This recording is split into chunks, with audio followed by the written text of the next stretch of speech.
What's up, Hobby Maniacs? Rob Bear here today with a look at the forces of the Officio Assassinorium, aka the Assassin Rules, from the new Tau Mont'ka Supplement for Warhammer 40k. So this is the second third of rules in the supplement book. It's the Tau Mont'ka, like I said, in the rule book there. It comes in a 2-book slipcase kind of format that we saw Callion come out in and some of the End Times books and things like that. So it seems to be the winning format from Games Workshop. This particular rules supplement basically seems to be a good deal because, you know, you get basically the rules that came in the White Dwarf that also came in the Execution Force that was a $100 box. You also get a whole bunch of guard rules and a whole bunch of Tau rules. So if you add them up individually, usually that's something that costs, you know, around 30-40 bucks a book, and you're getting it all for like $75, and you get a nice fluff book full of, you know, story and things, basically what's going on in the Damocles Gulf campaign on the planet Grelin. So that being said, this section basically deals with the assassins themselves. They brought them back. Their individual releases in clan pack form by themselves. Now, that's where basically all the similarities kind of start coming together, because these guys are basically exactly the same as the stuff in the White Dwarf from earlier in the year around April time. Now you'll notice that if you compare the two, here are the two Vindicators, which you can't really see because it basically doesn't fit in the frame, but there is more, it looks like there's more, you know, rules, special rules here, but then if you look over here, lightning reflexes and no escape are reflected over here as well. So we'll just kind of roughly go over everything, but it's basically nothing new. You know what I mean? Like, this is the same content that was in here and back in April. So first off, you can take a detachment of assassins. They're all kind of elites, so a compulsory is just one elite out of here. The unit chosen in this detachment must have the Officio Assassinorium faction, which is the 4 models. Command benefits: Operation Assassinate. If the mission you are playing with uses victory points, you receive 1 bonus victory point at the end of the game if the enemy's warlord was removed as a casualty as a result of a wound inflicted by a model with a special rule. So that's kind of cool. If you take them out, you get an extra victory point, which could, you know, maybe win you a game in some certain circumstances. So special rules for all the guys are the same. They're all fearless. They're all independent operatives, which basically means they can't join squads. They have infiltrate. They have lightning reflexes. They have move through cover. They have no escape, and they have stealth as a special rule. Now, the lightning reflexes is a model with this special rule, has a 4-up and vulnerable save. In addition, they do not suffer the penalty to their initiative for charging enemies through difficult terrain. So that's kind of cool. So you don't have to worry about that, and they have a 4-up and vulnerable. No escape. Enemy characters suffer a -2 penalty to the lookout cert test against any wounds inflicted by a model with a special rule. So they're assassins. They're coming for your Billy Badass character, and it's going to be very hard for him to pawn those off on his subordinates around him. Then, of course, we all know what fearless, infiltrate, move through cover, and stealth does. So no sense going over those. Now, they all have the special edition, or their own special war gear, which is reflected in the back. Generally, when I start these, I go over the special war gear in the back first, so we all know what we're talking about, and we're all on the same page. So let's do that. So basically, special rules, we just went over lightning reflexes and no escape. Then you get to the war gear of the Vindicator Temple. That's the assassin man right there. The sniper, so to speak. So you've got the Exodus weapons, which are 2 different ones, the rifle and the pistol. One is 72 inch range, which is really good. Strength both X, heavy 1 sniper Exodus ammo, pistol sniper Exodus ammo. So remember, you're going to be hitting on your ballistic skill and then wounding on a predetermined 4-up or whatever for the sniper special rule. So that's kind of cool. Now, AP2, keep that in mind. Now you'd have the Exodus ammo, and that's where it gets really cool. So you got these different rounds, which they basically break down right here. Shield breaker and vulnerable saves cannot be taken against wounds. Glancing hits or penetrating hits from shield breaker round. Turbo penetrator against vehicles. Shots from the turbo penetrator round count as strength 10 against all other targets. Shots from a turbo penetrator round inflict D3 wounds instead of just 1. Very cool. Hellfire. Shots from a Hellfire round always wound on a 2-up. Furthermore, he has a spy mask, which is all successful to hit rules made against a Vindicator assassin excluding snapshots, have the ignore cover special rule. So don't run this guy because remember, sniper is a heavy weapon, so you're not going to be able to get those on the run shots, those no scopes, so to speak. But he can use the pistol, but it is only 12-inch range. So there's some good and some bad here, kind of like that. If you're using the spy mask, you're standing still, you're not moving. That special rule actually confers if he's manning a gun. So keep that in mind too. If you want to man the big Aquila strong point gun with the macro cannon, that should confer to it. If you want to man a Aegis gun on the line, those special rules should confer to it as well. So really interesting stuff there. Then we get to the Akalitus Temple. She has the Neuro Shredder, which is a template weapon. It's only strength 1, AP 2, pistol, neuroshock, but remember, it's going to wound on a 4-up, and it has no effect against vehicles or buildings.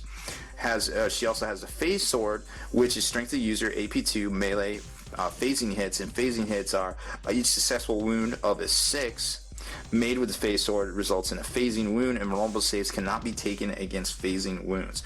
Fun fact right here, that used to be called this Catan phase knife. Now it's a phase sword, and they kind of allude to it here that it's alien technology, but they don't know exactly which one. It's Catan. That was the old storyline back in the day. There's actually a story of a Akalitus going to assassinate a planetary governor, and she sticks in the phase knife into the governor itself, but instead of dying, he kind of transforms into the deceiver, who of course is made of the stuff that the actual sword's made out of. So he thought it was just the funniest thing ever, absorbs the sword, kills the Akalitus, and blows up the whole planet regardless. So that was a escalating series of events, but it was a neat little story nonetheless. Since then, they basically turned off the Catan and kind of made them not quite as effective, and not their individual selves like the Nightbringer and the Deceiver, things like that. They haven't been calling it the Catan phase knife anymore, but I'm an old timer. I remember these things. Also, she also has a poison blades, which is strength of user, melee, poison, and 3+ rending, so it can do some work, basically at the normal attack profile. And then we've got the war gear, the Evisor Temple, Executioner Pistol, another cool pistol. It can fire a needle or a bolt. One is poisoned, one is just a straight up AP value. So remember, poison does work. Neural Gauntlet, it's strength of the user, melee, fleshbane, and shred. So you're going to hit on 2, fleshbane is you're going to wound on 2. Shred means you're going to reroll those 2. So you're probably going to wound against a toughness-based target. Freeze on an Colossus Assassin rolls 3d6 when determining his charge range. Pretty good, average of 9, I believe. Adding the results together. In addition, an Colossus Assassin receives 3 bonus attacks in the turn in which he charged rather than just the 1. Okay, we'll take it, right? Sentinel Array, an Colossus Assassin fires Overwatch using his full ballistic skill. So he's going to use his little pistol over here at his full ballistic skill.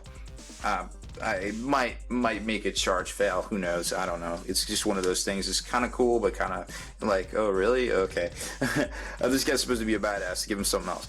War gear of the Colossus Temple. You got the Animus Speculum, and if you want to have a fun time, go look up Speculum in the dictionary or online and see what a speculum is. It's quite exciting. Don't ask me why I know. My roommate's mother actually was one of those people that use those on a daily basis in the doctor's office. So that's how I know, because he actually brought one home once, and I was like, hey, what's that? He's like, this is a speculum. I was like, why do you have that? It was an interesting conversation nonetheless. Anywho, so the Animus Speculum is a ranged weapon that is fixed in the that is fired in the psyche phase. So it's fired in the psyche phase, it's not shots, keep that in mind, instead of the shooting phase. Firing the Animus Speculum does not prevent the Colossus from running or shooting another weapon at the same or different target in the shooting phase. It gets confusing really quick, just keep that in mind. It's a shooting weapon in a psychic phase. Different phases, different targets, different everything. The Animus Speculum can fire snapshots, but he cannot be used to make Overwatch attacks. Okay, that's fair. Strength 5, AP 1, Assault X, Absorb Warp Charge, and that's where it gets a little tricky. Absorb Warp Charge. When firing an Animus Speculum, first add up all the combined mastery levels of the sucker units, friend or foe, that are within 12 inches of the Colossus Assassin, and pick up that many dice. You can add up to 3 more dice to this in the hand by removing them from your own Warp Charge pool, because obviously you're going to have something.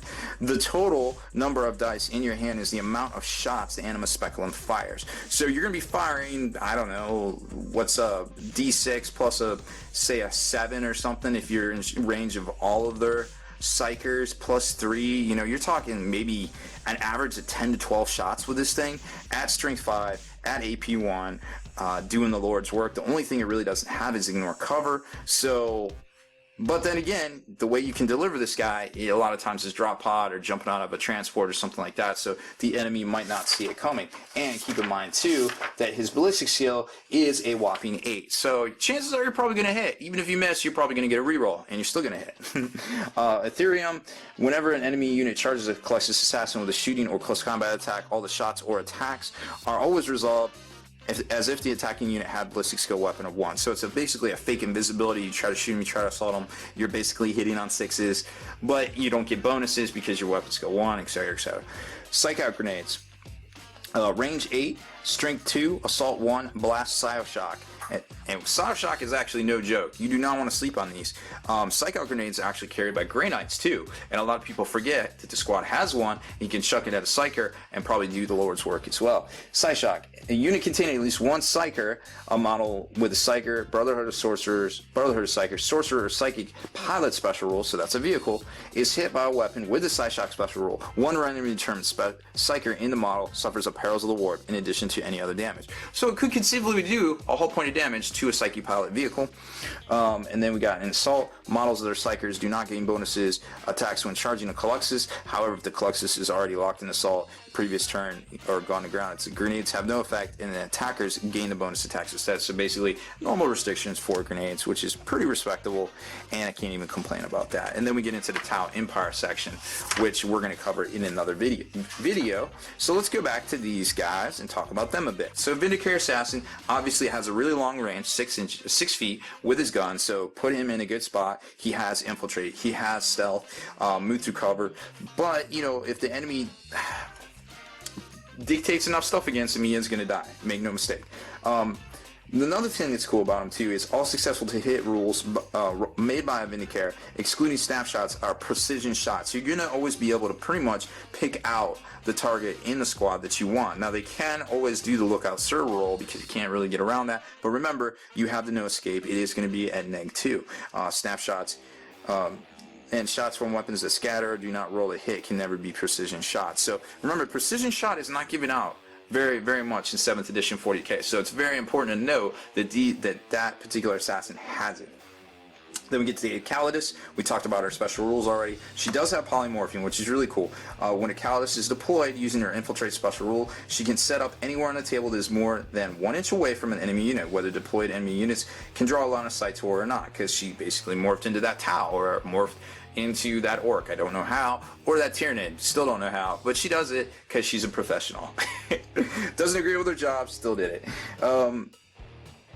If Akalitus Assassin starts the game in reserve, she can choose to move on from the enemy board edge when she arrives. In either case, during the first game turn or during the game turn in which she arrives, enemy units can only fire snapshots when targeting her. So when she's in danger close, it's going to be hard for you to get rid of her except by assault. Obviously, there's no restriction to that. And remember, she has the Neuro Shredder that is a flamer template, that is low AP, that is always wounding on a 4 up regardless of toughness. So she can do some work. She's a scalpel. She is not a blunt instrument. She is a scalpel. Do not underestimate your ability, the enemy's ability to deal with her after she arrives, or you will probably lose her. Reign of Confusion: if your army includes Akalitus, you can re-roll the dice when attempting to seize the initiative. That's pretty cool. In addition, your opponent suffers -3 to reserve rolls he makes during the game. Pretty cool. Nice little bonus there, kind of like Kotea's little kind of ability there. Evisor Assassin 135. I believe he is the cheapest of all of them. Executioner Pistol and Nora Gauntlet, we covered all that stuff already. He has a basic power sword in hand-to-hand if you don't want to use the Neuro Gauntlet itself. Bio Meltdown: if the Evisor Assassin is reduced to 0 wounds before removing the model as a casualty, each nearby unit, friend or foe, suffers a Strength 5 AP-hit.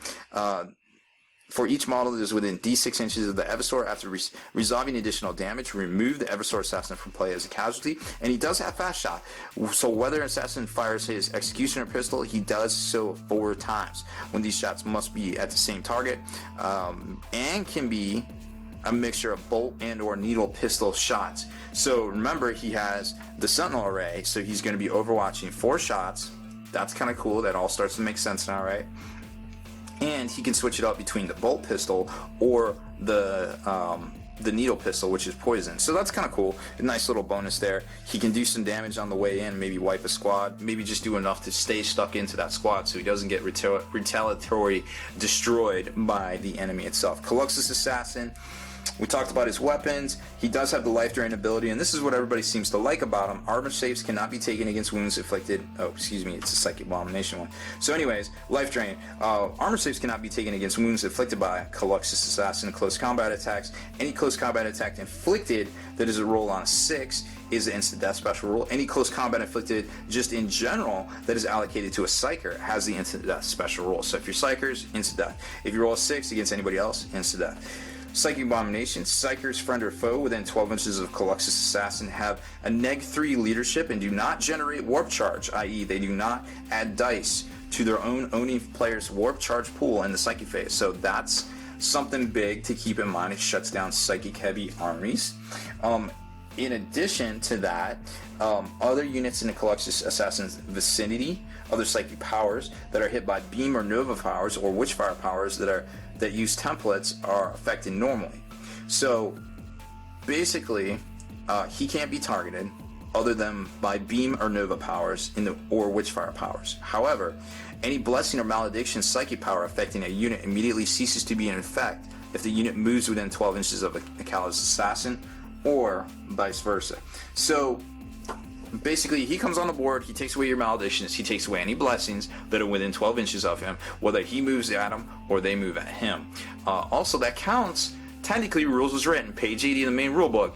If he's in a vehicle, his radius emanates out from the vehicle itself. So if you have something like a Vendetta and he's in a Vendetta, that's going to radiate out 12 inches, and he's basically kind of safe because he's in a Vendetta.